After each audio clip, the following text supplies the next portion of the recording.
ಭಕ್ತಿಯೊಳಂಬಿಕಾ ಸುತ ವಿಘ್ನರಾಜನ ಬಿರಿದು ಸಂಸ್ತುತಿಸಿ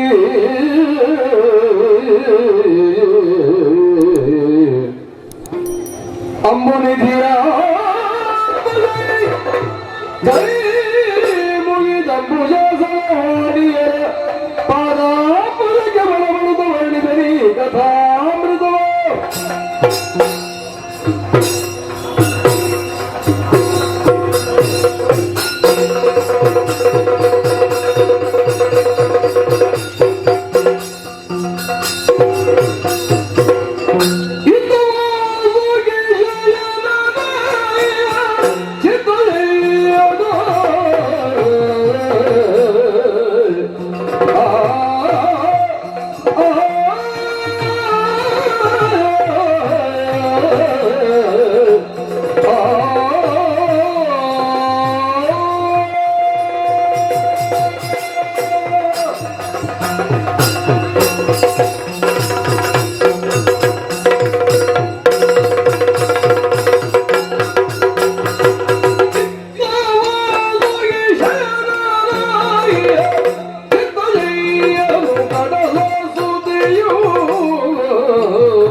ವಿಶಾಲ ವಿಶ್ವದ ಅನಂತ ಕೋಟಿ ಜೀವರಾಶಿಗಳ ಪಾಲನೆ ಪೋಷಣೆಗಳಿಗೆ ನೀನೇ ಅಧಿಷ್ಠಾದೇವತೆ ಮಗನೇ ಎಂದು ತಾಯಿಯಾದಂತ ಆದಿಮಾಯಾದೇವಿಯ ಅಪ್ಪಣೆ ಆದೇಶಗಳಿಗೆ ಅನುಬದ್ಧನಾಗಿ ಜನನ ಮರಣಗಳ ನಡುವಣ ಅವಧಿಯೇ ಜೀವನ ಹೀಗೆ ಪರಿಕಲ್ಪಿಸಿ ಜೀವಿಗಳನ್ನು ರಕ್ಷಿಸುತ್ತಾ ಬಂದಿದ್ದೇನೆ.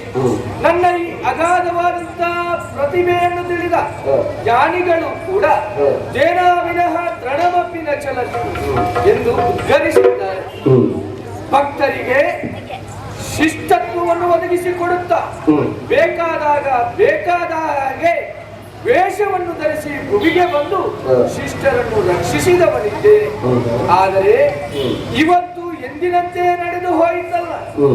ಬಂದಂತ ಸುರೇಂದ್ರ ತನ್ನ ಕಣ್ಣೀರ ಕಥೆಯನ್ನು ನನ್ನಲ್ಲಿ ಬಿತ್ತರಿಸಿಕೊಂಡ.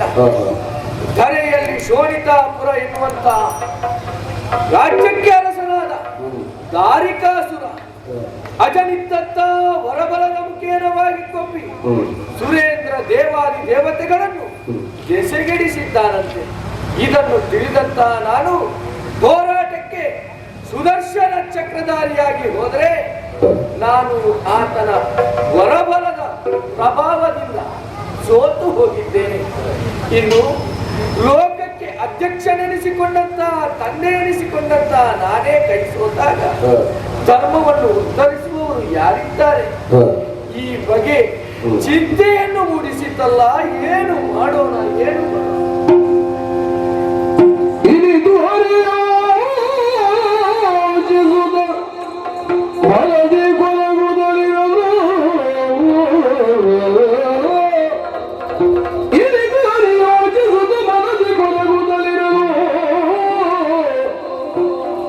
ಕಣುಗಳಿಂದೇ ಬಿಂದು ಜಲ ತೊಡೆಗುದು ಕ್ಷಣವೇ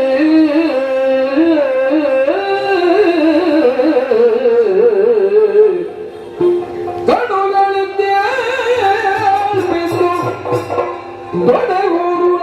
ಕ್ಷಣವೇ ಜನಿಸಿದರೆ ಮಂದಿ ಜಲದುರ್ಗೆಯರದ್ದು ಜನಿಸಿದ ಮಂದಿ ಜಲದುರ್ಗೆಯರದ್ದು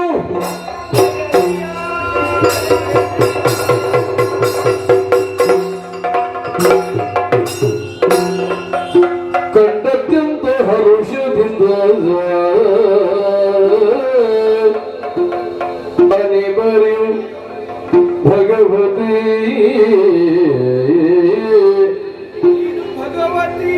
ಪರಮೇಶ್ವರಿ ರಾಜರಾಜೇಶ್ವರಿ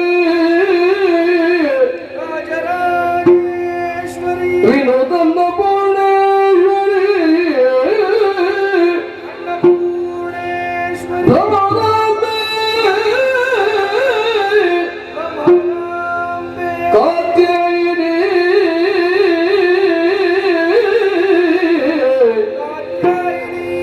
ವನಿತೆ ರಕ್ತೇಶ್ವರಿ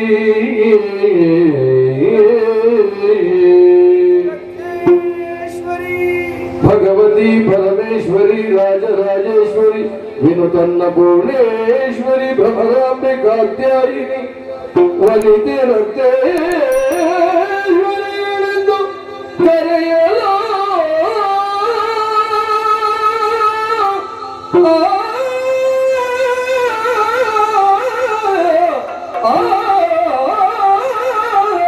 ಕರೆಯಲು ಕೇಳಲ ಹರಿಯ ಮಗನೋಡುದ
ಪವಿತ್ರವಾದಂತಹ ಪಾದಗಳಿಗೆ ಶಿರಸ ವಂದಿಸಿಕೊಂಡಿದ್ದೇನಪ್ಪ. ಎದ್ದೇಳು ಶುಭವಾಗಿ.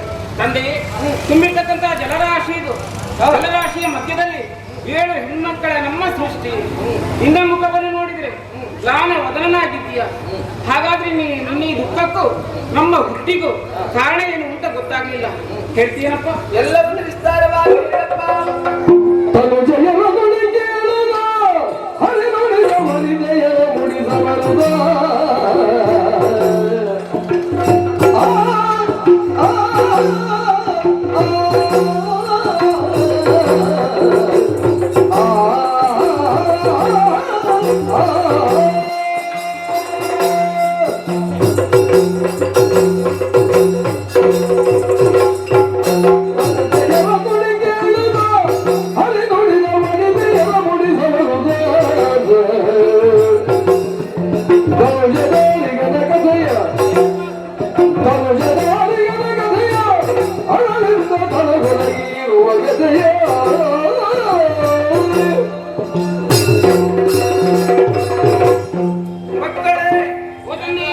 ಶಿಕ್ಷೆಗೂ ರಕ್ಷೆಗೂ ದಕ್ಷನಾಗಿ ಪಕ್ಷಿವಾಹನ ಅಂತ ನನ್ನನ್ನು ಕರೀತಾರೆ.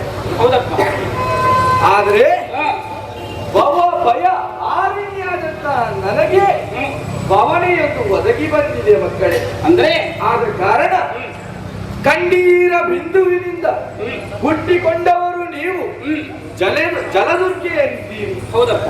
ನಿಮ್ಮಲ್ಲೇ ನನ್ನ ಕಷ್ಟವನ್ನು ಹೇಳಬೇಕು. ಏನು ಒಂದು ಕಷ್ಟ ನೀನು ಉಂಟು ಮಕ್ಕಳೇ. ದುರುಳನಾದಂತ ದಾರಿಕಾಸುರ ಶೋಣಿತಾಪುರದಲ್ಲಿ ಮೆರೆಯುತ್ತಾ ಅಜನಂತ ವರಬಲದ ಮುಖೇನ ಒಪ್ಪಿ ನಾಕಲೋಕವನ್ನಡರಿ ಸುರರನ್ನೆಲ್ಲ ದೆಸೆಗೆಡಿಸಿದ್ದಾನೆ. ಅವರಿಗೆ ಸಾಂತ್ವನದ ನುಡಿಗಳನ್ನಾಡಿ ಅವನನ್ನು ವಧಿಸುವುದಕ್ಕಾಗಿ ಸುದರ್ಶನಧಾರಿಯಾಗಿ ನಾನೇ ಹೊರಟ್ರೆ ಅವನಲ್ಲಿ ನಾನು ಕೈ ಸೋತಿದ್ದೇನೆ. ಹೌದೇ? ಜಗತ್ತನ್ನು ರಕ್ಷಿಸಬೇಕಾದಂತ ನಾನೇ ಕೈ ಸೋತು ಕುಳಿತರೆ ಧರ್ಮಕ್ಕೆ ಗ್ಲಾನಿಯಾದಾಗ ರಕ್ಷಿಸದಾಗದವನು ನಾನು ಎಂತ ದೇವ ಎನ್ನುವ ಹಾಗೆ ಒಳಗಿಂದ ಕೊರಗಿ ಕಣ್ಣೀರ ಬಿಂದು ಕೆಳಬಿದ್ದು ಹೋಯಿತು ಮಕ್ಕಳೇ. ನನ್ನ ಈ ಕಷ್ಟವನ್ನು ಪರಿಹರಿಸುವುದಕ್ಕಾಗಿಯೇ ನೀವು ಹುಟ್ಟಿಕೊಂಡಿದ್ದೀರಿ ಎನ್ನುವುದನ್ನು ಸ್ಪಷ್ಟವಾಗಿ ನಾನು ಅರಿತಿದ್ದೇನೆ ಮಕ್ಕಳೇ. ಅಪ್ಪ, ಇದನ್ನರಿತು ಮುಂದಕ್ಕೆ ದುರುಳನಾದಂತ ದಾರಿಕಾಸುರನನ್ನು ವಧಿಸಿಕೊಡಬೇಕು. ಮಾತ್ರವಲ್ಲ, ನನ್ನ ಕೈಯಿಂದ ಕಿತ್ತು ತೆಗೆದುಕೊಂಡಂತ ಸುದರ್ಶನವನ್ನು ಮರಳಿ ನೀವು ಪಡೆಯಬೇಕು ಮಕ್ಕಳೇ. ಆದರೆ ಶಕ್ತಿಯಿಂದ ಆಗದೆ ಹೋಯಿತು ಎಂದಾದ್ರೆ ಯುಕ್ತಿಯನ್ನು ಬಳಸಿಯಾದ್ರೆ ಅವನನ್ನು ವಧಿಸಿ ಬನ್ನಿ ಮಕ್ಕಳು. ತಂದೆ, ವಿರೋಧಿಯ ಕೂಡ ಯುದ್ಧಕ್ಕೆ ಹೋಗುವಾಗ ನೀನು ಆಯುಧಧಾರಿಯಾಗಿಯೇ ಹೋದ. ಹೌದು. ನಾವಾದ್ರೆ ಹೆಣ್ಣು ಮಕ್ಕಳು, ಒಂದು ಆಯುಧ ಬೇಡವೇನಪ್ಪ ನಮಗೆ? ಓಹೋ, ನಿಮಗೆ ಆಯುಧದ ಅಗತ್ಯವಿದೆ, ಕೊಡ್ತೇನೆ.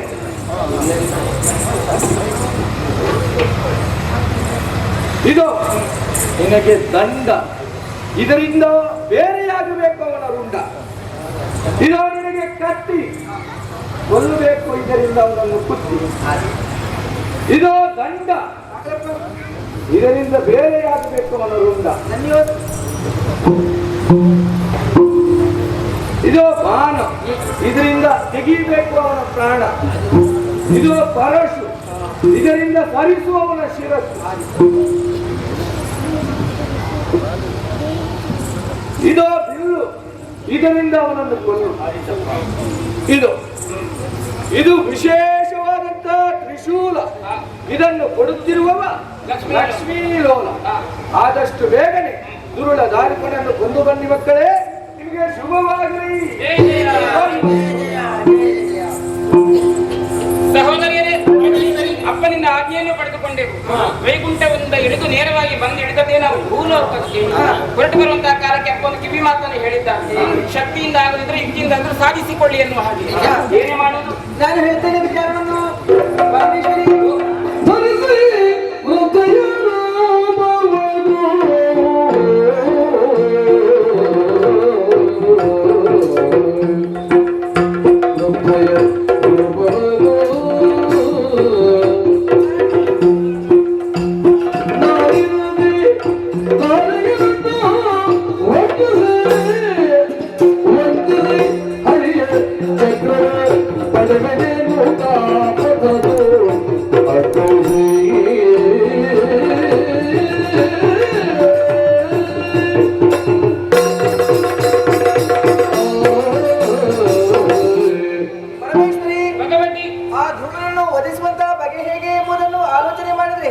ನನಗೊಂದು ಯೋಚನೆ ಆಗುತ್ತಾ ಇದೆ ಈಗ.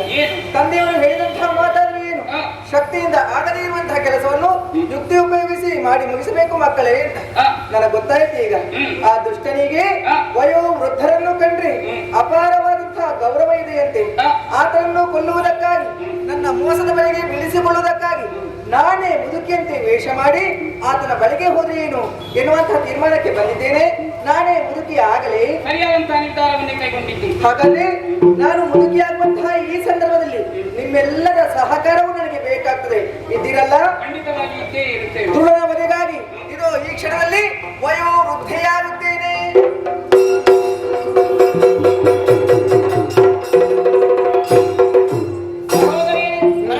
ಭಗವತಿ ರೂಪಾಂತರವನ್ನು ಹೊಂದಿ ಶೋಣಿತಾಪುರದತ್ತ ಸಾಗಿದ್ದಾಳೆ. ಹೋಗುವಂತಹ ಹೊತ್ತಿಗೆ ಭಾಗಕ್ಕೆ ಮಾತನ್ನು ಹೇಳಿದ್ದೇವೆ. ನಿಮಗೆ ಸಹಕಾರಿಗಳಾಗಿ ಇದ್ದೇ ಇರ್ತೇವೆ. ಮತ್ತೆ ಹೇಗೆ ತರ ಮಾಡುದು? ಹಾಗೆ ಸಹಕಾರಿಗಳಾಗಿ ಶೋಣಿತಾಪುರಕ್ಕೆ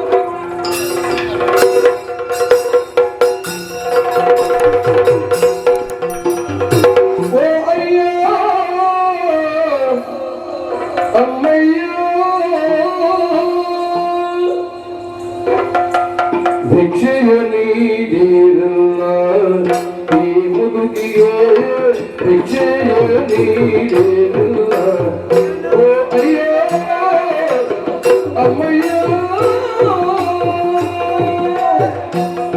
ಪಕ್ಷಿ ವಾಹನ ದಯ ದೀಕ್ಷಿತ ನಿಮ್ಮನು ಪಕ್ಷಿ ವಾಹನ ದಯ ದೀಕ್ಷಿತ ನಿಮ್ಮನು ಉಪೇಕ್ಷಿಸದೆನ್ನಯ ಪಕ್ಷಿಯ ಪರಮೋ ಓ ಅಯ್ಯ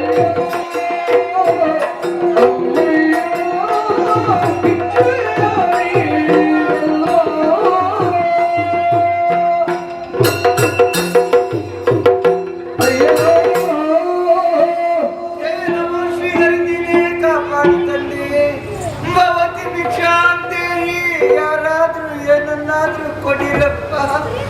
ಈ ಮುದುಕಿಗೆ ಎದ್ದು ನಿಲ್ಲುವುದಕ್ಕೆ ಕೈಕಾಲಲ್ಲಿ ಶಕ್ತಿ ಇಲ್ಲ. ಈಗಲೂ ಇನ್ನೊಂದು ಗಳಿಗೆಯೆಲ್ಲ ಬಿದ್ದು ಸಾಯುವ ಸ್ಥಿತಿಯಲ್ಲಿ ನಾನಿದ್ದೇನೆ. ಸಾಯುವುದಕ್ಕೆ ಹೊರಟಂತಹ ನನಗೆ ಏನನ್ನಾದ್ರೂ ಕೊಟ್ಟು ಪ್ರಾಣವನ್ನು ಉಳಿಸಿ ಪುಣ್ಯವನ್ನು ಕಟ್ಟಿಕೊಳ್ಳಿರಪ್ಪ. ನನಗೆ ಇಂಥದ್ದನ್ನೇ ಕೊಡಿ ಅಂತ ನಾನು ಕೇಳುವುದಿಲ್ಲ. ನನಗೆ ಹಾಲು ಆಗುತ್ತದೆ, ಹಣ್ಣು ಆಗುತ್ತದೆ, ಹಣವೂ ಆಗುತ್ತದೆ, ಅನ್ನವೂ ನಡೆಯುತ್ತದೆ. ನೀವು ಏನು ಕೊಟ್ಟರು ಪ್ರೀತಿಯಿಂದ ನಾನು ಸ್ವೀಕಾರ ಮಾಡ್ತೇನಪ್ಪ. ಯಾವಲ ಒಬ್ಬರು ವಿಲಾಸ ಇಲ್ಲದ ಮುದುಕಿ ನಮ್ಮ ಬಳಿಗೆ ಭಿಕ್ಷೆಗಾಗಿ ಬರ್ತಾ ಇದ್ದಾಳೆ ಎಂಬುದಾಗಿ ತಿಳಿಯುವುದು ಬೇಡ. ಶ್ರೀಹರಿಯ ಮಗಳಾದ ಶ್ರೀದೇವಿಯೇ ಬರ್ತಾ ಇದ್ದಾಳೆ ಎಂಬುದಾಗಿ ತಿಳಿದು ಏನನ್ನಾದ್ರೂ ಕೊಡಿರಪ್ಪ. ನೀವು ನನಗೆ ಭಿಕ್ಷೆಯನ್ನು ಕೊಡುವುದರಿಂದ ನಿಮ್ಮ ಮನಸ್ಸಿನಲ್ಲಿರುವ ಎಲ್ಲಾ ಇಷ್ಟಾರ್ಥಗಳು ಈಡೇರ್ತವೆ. ಮನೆ ಕಟ್ಟುವ ಆಸೆ ಇರುವವರಿಗೆ ಮನೆ ಕಟ್ಟುವ ಯೋಗ ಬರ್ತದೆ. ಮದುವೆಯಾಗದೇ ಇರುವಂತಹ ಹೆಣ್ಣಾಗಲಿ ಗಂಡಾಗಲಿ ಆದಷ್ಟು ಬೇಗ ಕಂಕಣ ಭಾಗ್ಯ ಕೂಡಿ ಬರ್ತದೆ. ಮದುವೆ ಆದವರಿಗೆ ಮಕ್ಕಳಾಗುವ ಹಾಗೆ ಶ್ರೀಹರಿಯು ಅನುಗ್ರಹವನ್ನು ಮಾಡುತ್ತಾನೆ. ಅನಾರೋಗ್ಯದಿಂದ ಬಳಲುತ್ತಾ ಇದ್ದವರಿದ್ರೆ ಆರೋಗ್ಯ ಪ್ರಾಪ್ತಿಯಾಗುತ್ತದೆ. ವಿದ್ಯೆ ಕಲಿಯುವಂತಹ ವಿದ್ಯಾರ್ಥಿಗಳಿದ್ರೆ ಈ ಸಲ ಮನೆಯಲ್ಲಿಯೇ ಕುಳಿತು ತೇರ್ಗಡೆ ಆಗುವ ಹಾಗೆ ನಾನು ಅನುಗ್ರಹವನ್ನು ಮಾಡ್ತೇನಪ್ಪ. ನೀವಾಗಿ ಇಲ್ಲಿ ಬಂದು ಕೊಡಿ ಅಂತ ಕೇಳುವುದಿಲ್ಲ, ನಾನು ಬರ್ತೇನೆ. ಇಲ್ಲದವರು ಏನನ್ನು ಕೊಡದಿದ್ರೂ ಚಿಂತೆ ಇಲ್ಲ, ಇರುವವರು ಮಾತ್ರ ಕಡಿಮೆ ಮಾಡಬೇಡಿ. ಇಲ್ಲಿಂದ ಹೀಗೆ ಹೋಗಿ ಮತ್ತೆ ಆಚೆ ಹೋಗುತ್ತೇನೆ. ಭವತಿ ವಿಚಾರದಲ್ಲಿ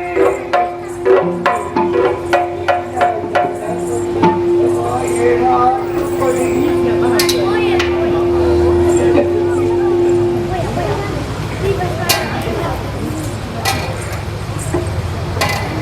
ನನಗೆ ಸ್ವರ ಬರುವಂತದ್ದೇ ಆಗಬೇಕು ಅಂತ ಏನಿಲ್ಲ. ನನಗೆ ಸ್ವರ ಬಾರತ್ತೂ ಆಗುತ್ತದೆ. ಏನು ತಲೆ ಬಿಸಿ ಮಾಡಬೇಕು, ಹೊಸಕ್ಕೂ ಆಗುತ್ತದೆ, ಹಳೆಯದು ಆಗುತ್ತದೆ. ಏನಾದ್ರೂ ಕೊಡಿರಪ್ಪ.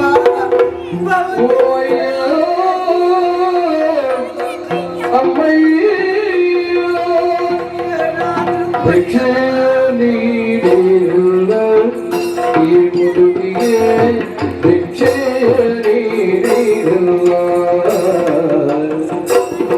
ಪಕ್ಷಿ ವಾಹನ ದಯದಿ